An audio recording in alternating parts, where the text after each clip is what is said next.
Hey everyone, welcome to Shapr3D. So today we're going to be working on a little wood project. This was requested by a group member on how to do these things right here. Well, I'm not a woodworker, so I'm going to go by some sizes that you guys are going to hate me for.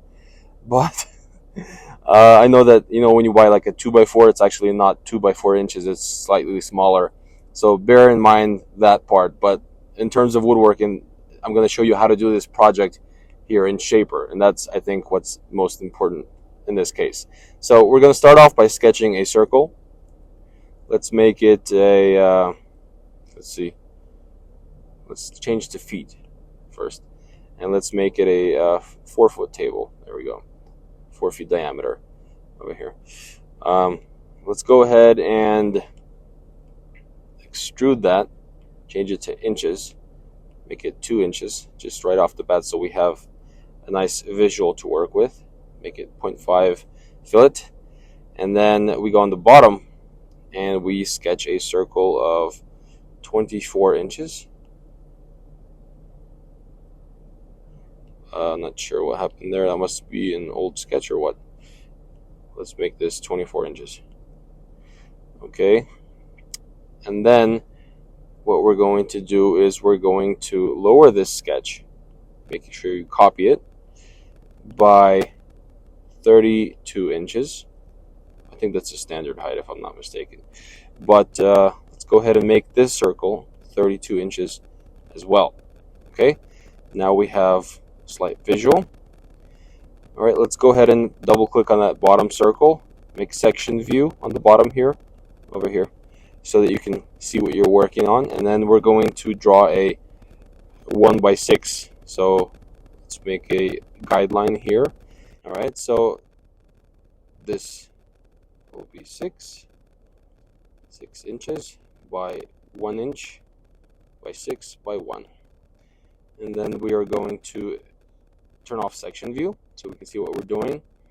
And we're going to strike through at about 45 inches. Make sure it's a new body.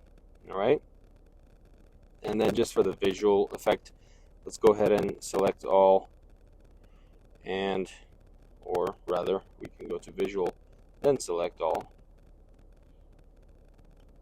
I'm going to change it to a wood color just so we kind of know what we're working on.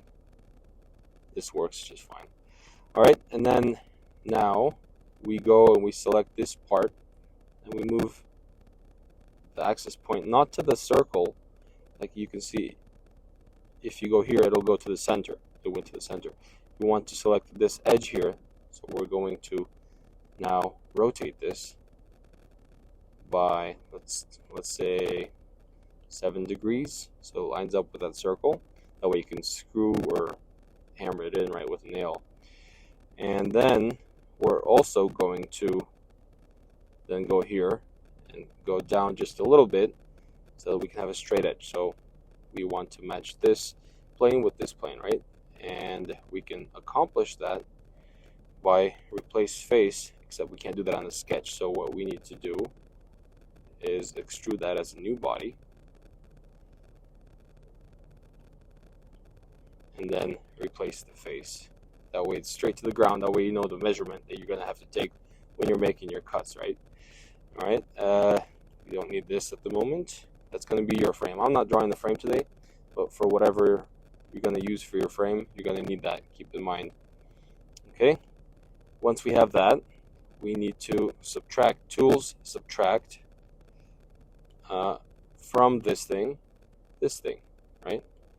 And we delete unnecessary parts. That way we have this thing lining up here, and it's the length that we need. So if you go here, you can see down here we have 32.24 inches. That's the height in this case. Okay, now we select this piece of wood. We go click on the circle center. If you go on the edge, it goes directly to the center. So you select it, you move the axis to the center of the circle, you click copy, rotate by 15 degrees. In this case, you can do however much you want, but I already did the math, so I know I need 24 of them around this circle, right? So I got 15 rotated degrees. Then we do tools, subtract. We select what we want to subtract from, and we select the tool we want to subtract with. So the plus is from, the minus is with. We click done. We delete the original plus the extra piece of wood that was subtracted, and then we choose this little layer of wall here and we move it through all the way, and that way you know the angle that you need to cut. So for example, if we have this and this, we select those two things. If you look down here, we can see it's 88.1297 degrees. That's the slice you're going to have to make instead of having it the straight line, right? That would go typically up there.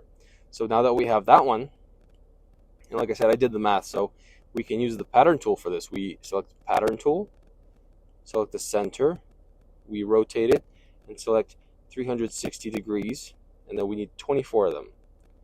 All right. So now click done.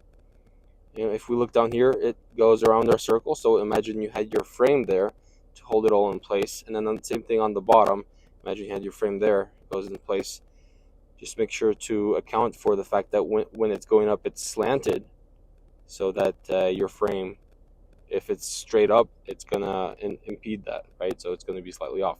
But this is basically, now that we have it, hide our sketches, go to visualization, and we have our little wooden table with the rounded concave pieces of wood, and you know what to slice and how to cut. And like I said, I'm not a woodworker, so I don't know the exact shapes and sizes of the wood, but this is just to give you an idea of how to design it, and then get your measurements from this design. Once you put in, make sure you use the actual wood styles though. So I hope you guys learned something. Don't forget to like, share, and subscribe, and I'll see you guys in the next one. Bye-bye. Here at Shapr3D, our goal is to inspire and empower you to create your own amazing projects. Please support our work so that we can keep doing it. Don't forget to like, share, and subscribe to see more.